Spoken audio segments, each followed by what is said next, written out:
Assalamualaikum warahmatullahi wabarakatuh. Perkenalkan, nama saya Ilham Triza Kurniawan dengan NIM A11 2022 1419193. Pada kesempatan kali ini saya akan menjelaskan atau mempresentasikan mengenai proyek pemrograman berbasis web untuk menyelesaikan ujian akhir semesternya. Ya, jadi langsung saja, yaitu di sini kita diberi instruksi untuk membuat daftar belanja dengan beberapa fitur, yaitu input daftar belanja, menampilkan to-do list menampilkan daftar belanja dalam bentuk tabel, dan mendelete daftar belanja, dan satu lagi yaitu edit daftar belanja. Di sini ini fitur opsional ya, tapi langsung saja kita ke programnya. Ya, ini sudah saya coba-coba. Mungkin dari awal saja kita refresh. Ya, di sini ada add item. Add item itu fitur untuk menambahkan item, lalu kita bisa langsung saja coba menambahkan, dan ini tampilannya ini dalam bentuk tabel ya. Misal bawang dengan jumlah 3, lalu kentang dengan jumlah 6 lah ya. Nah, di sini sudah tampil ya. Di sini ada kolom item, amount itu jumlahnya, dan actionnya itu kita bisa mengedit atau mendelete. Nah, di sini kita coba edit dulu. Bawang kita misal ganti ya, jadinya bawang merah dengan jumlah kita ganti juga, misal 1 aja butuhnya. Ah, ini sudah berhasil diedit. Bawang tadi jadi bawang merah dengan jumlah 1.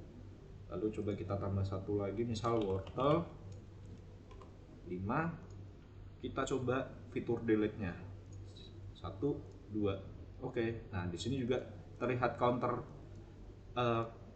itemnya ada berapa. Satu item di sini 1, kalau tambah misal 2, 1 item lagi menjadi 2 item. Seperti itu. Ya, mungkin lanjut saja ke bagian ke bagian bedah kodenya ya.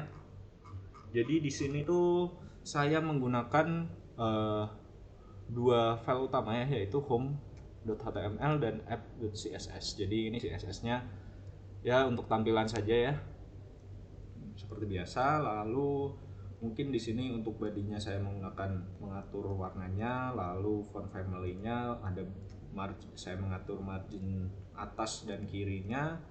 Lalu spoiler di sini saya buat displaynya non dulu, atau saya sembunyikan. Itu nanti akan saya jelaskan ya. Oke. Baik, ke bagian HTML-nya. Di sini head, ada title, di sini memperlihatkan judul dari tab-nya. Lalu ini untuk menyambungkan ke CSS-nya. Lalu pada bagian body-nya itu ada 2 form. Di sini form yang pertama untuk menambahkan ya, ini 1 form nih. Lalu untuk form yang kedua yaitu adalah form ini di sini menggunakan ID spoiler. Ini karena awalnya ini saya sembunyikan dulu. Jadi ketika awal tidak terlihat, ketika pencet edit, ini akan terlihat. Seperti itu. Ya, itu 2 form. Lalu ada selanjutnya itu elemennya yaitu tabel.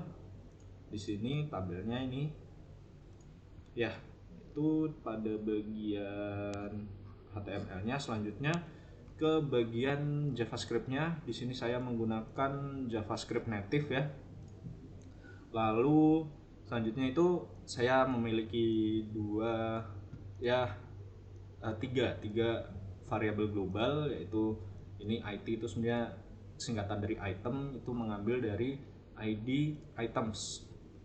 Items itu di sini di salah satu tabel nih, atau satu kolom tabel itu. Lalu amount itu untuk jumlahnya. Di sini saya juga menginisiasi sebuah array kosong. Lalu di sini saya membuat sebuah callback function untuk count. Di sini tuh untuk menghitung jumlahnya, yaitu ini ada awalnya pasti item aja namanya ya. Jadi misal ini item. Nah, kalau kita tambahkan 1 item lagi, jadi items itu pakai S ya, maaf ini saya kepencet ya, lanjut saja. Itu ya, ini jika lebih dari 1 items, kalau 0 kurang dari 1 akan no item, seperti itu. Selanjutnya saya membuat sebuah callback namanya fetch all di sini untuk mengecek data ya, datanya itu ada atau tidak di items, di array items. Di sini saya buat fetch all ini untuk saya panggil setiap kali ketika ada perubahan data, misal menambah, mengedit, mendelete, itu saya akan memanggil ini. Nah, di sini juga isinya ada loop, yaitu mengecek isi itemnya dan mencetak HTML ini. Jadi untuk add itu nanti kita akan menampilkan mencetak HTML ini. Selanjutnya ada fungsi add. Di sini hampir sama, namanya itu item juga, T, itu mengambil ID dari add item itu di dalam form nih, add item, add amount, ya itu. Terus selanjutnya saya membuat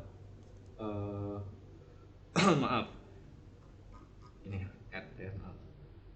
Saya buat beberapa variabel lagi. Item itu mengambil value-nya dari yang tadi itu.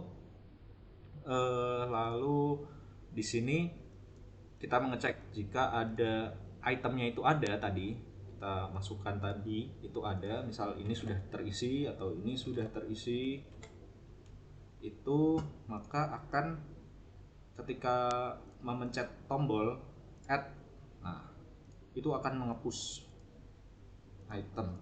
Nah, ini itemnya maksudnya itu itemnya tersebut yang ditambahkan akan ditambahkan ke array sini, push to array.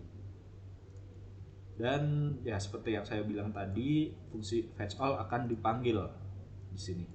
Nah, ini untuk mengosongkan saja, jadi setelah pencet add akan dikosongkan. Selanjutnya untuk edit itu ini awalnya masih sama ya, masih sama dengan yang add ya. Hanya saja di sini mencari indeks dari item. Nah, ini dari parameternya ini, lalu displaynya menjadi blok, atau kita nih ketika dipencet jadi blok, jadi muncul, tadinya non. Selanjutnya ketika kita memencet tombol yang dengan ID-nya save edit, itu kita akan mengedit nilai dari array yang ada di edit. Nah, di sini adalah indeksnya keberapa, jumlahnya yang akan diedit berapa, lalu nilainya yang akan diubah. Selanjutnya akan fetch all lagi. Seperti yang saya bilang, fungsi ini akan dipanggil secara terus-menerus ketika terjadi perubahan. Lalu close input ini fungsinya di bawah dibuatnya, yaitu membuat non lagi. Spoiler itu ditutup lagi, disembunyikan lagi. Yang terakhir adalah fungsi delete. Fungsi delete ini parameternya item juga, hampir sama nih seperti ini, hanya saja tidak menggunakan argumen yang ketiga, yaitu nilainya apa, karena kita hanya mendelete saja. Nah, di sini mendelete 1 ya, karena kita hanya bisa 1 nih, 1. Nah, 1 di delete di dalam array. Lalu kita panggil fetch all lagi. Ya, mungkin sampai situ saja penjelasan mengenai tugas yang telah saya buat. Mohon maaf bila ada kesalahan. Wassalamualaikum warahmatullahi wabarakatuh.